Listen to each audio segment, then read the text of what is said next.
Hello, beloved friends and sisters and brethren. We are back with another episode with Dr. O. What it do? By the way, I call her a surgeon because this woman, she will not, doctors operate, surgeons cut you open. In fact, doctors will send you to surgeons because they can't fix your issue. A surgeon will have to cut you open and then enter your internal organs. My friends think I'm lucky and blessed to know her and be talking to her and have access to her. But sometimes it ain't easy. It's not easy because when we get into the deep, the depths of the depths, let me tell you, it feels like she has no mercy. It feels like she has no compassion because she will cut you open. And this time, there's no numbing thingy, ichinya. She don't use that. No, she ain't got time for that. Dr. O, welcome back. In the hot seat. With the hot tea. Listen, we're going to talk about something interesting. Healthy conflicts. Is there such a thing as a healthy conflict? Yes, and amen. How? All right. So, the reason why we have a lot of passive aggressiveness, the reason why we have a lot of issues in our families is because we don't learn to deal with our conflict. We believe that if I ignore this problem long enough, it's going to go away. If I behave like there is no issue, the issue will go away. Healthy conflict is what? Healthy conflict is speaking up for yourself in a respectful way without causing harm to someone else. Healthy conflict is saying, what you have said, what you have done has harmed me. I don't expect anything from you, but I expect you to know what your actions did to me. That's the healthy conflict. And one of the good examples is in the Bible.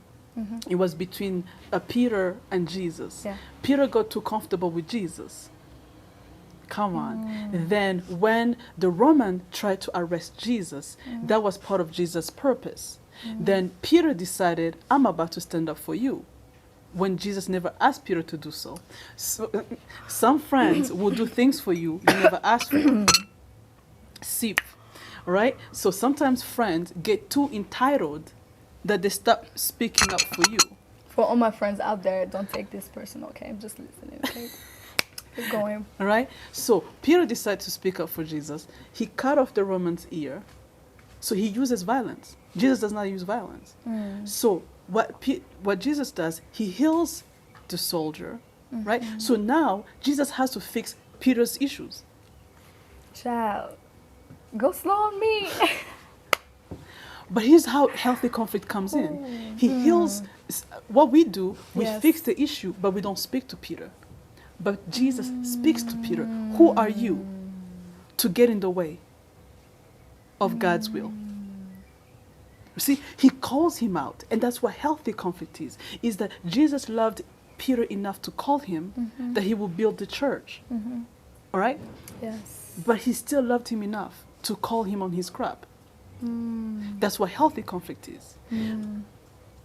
But we grow up in families where we don't know what healthy conflict is. We grow up where we see screaming, you stupid, you're numb. That's not healthy. That's insulting. That's shaming. But healthy conflict is, I see what you try to do there, but this is not going to work for me. Healthy conflict is, I don't want you to do this again because it's either not good for me or it's not part of my purpose in my life. Does that require, I feel like that requires a person who is in a place of wholeness. Because when they trigger you like that, when they try you, that's how we like to call it, you get triggered. And when you get triggered, it's not easy to control your emotions. You can't go ahead and say and confront it that way when you're triggered. But you get triggered because it builds up. Yes. One thing cannot trigger you. Okay. But what triggers you? It means impelled. Yes. Impelled. So finally, you go to a place you explode. Yes. That's not healthy. So healthy conflict is when something happened, you speak it right there. Jesus always spoke up. Yes. When he went on the mountain with the disciples and they fell asleep, Yes. he was like, "Oh, wait, hold on a second. Yeah. I brought you up here." Yes. And you fall asleep. Yes. So when he said you can't even stay up for an hour, that's Jesus calling them out. Yes.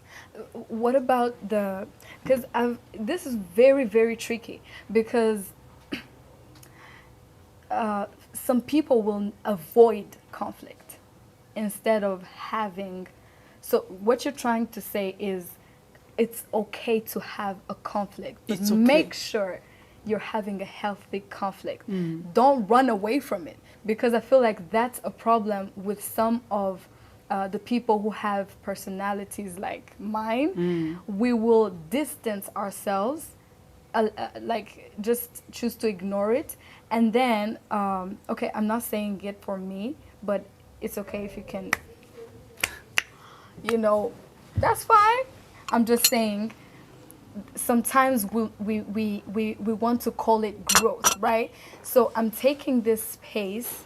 I don't want to confront you. I'm just taking this space to grow, to, why is it unhealthy?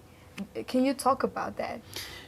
Okay, so I'm gonna say straight in the camera, because some people are not ready for this. Yeah.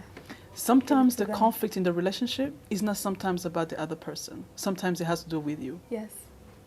So when you start having healthy conflict dialogues, that means you're giving a chance for the other person to call you out.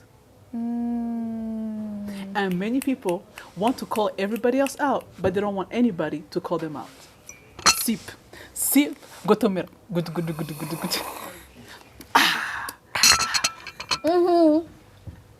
Better go there. You see, so that's why a lot of people choose to change friends. Yes. I don't need nobody. It's me and God alone, right? Yes. They don't want criticism. They don't want feedback. Yes. They don't want the friend to say, yes, I may have done this, but you also, I don't like this. I don't like how you're always late. And that is what healthy conflict is. Yes. Healthy conflict helps your friendships grow, but healthy conflict helps you grow. Yes. Because you are listening to other people. But our culture, we speak in parables. We go, no, you should not be direct. And that is not Christ-like, because everything in the Bible, Jesus always addressed it. Yes. So if you want to be healthy, you need to understand that healthy conflict is godly. Yes. And healthy conflict is part of your growth. Yes. One more question. Is it ever okay to cut people off in the name of growth? If you have had a discussion, Yes. if you have given them a chance to grow, if you have given them a chance to correct whatever is not helpful, and they have refused to do the work, Yes. and they continue to either draw you out of your purpose or they bring out of the worst out of you, yes. Okay. Thank you, Dr. Oh, I hope this helped. Beloved, I hope you're taking notes. I hope you have a pen and a paper, because we're recording this. I'm going to watch this. I'm going to take my time to just revisit it, because this is very deep, and this is direction for our lives. This is guidance. This is wisdom. So, and if I it hope blesses you're you, blessed. I also hope that you share with others, right? Because Do that. whatever adds values to you, you share it with others, right? Don't grow alone now. Don't be stingy now. All right. I love you. Thank you for this. Thank This is you. amazing. Yeah. Okay, God bless you.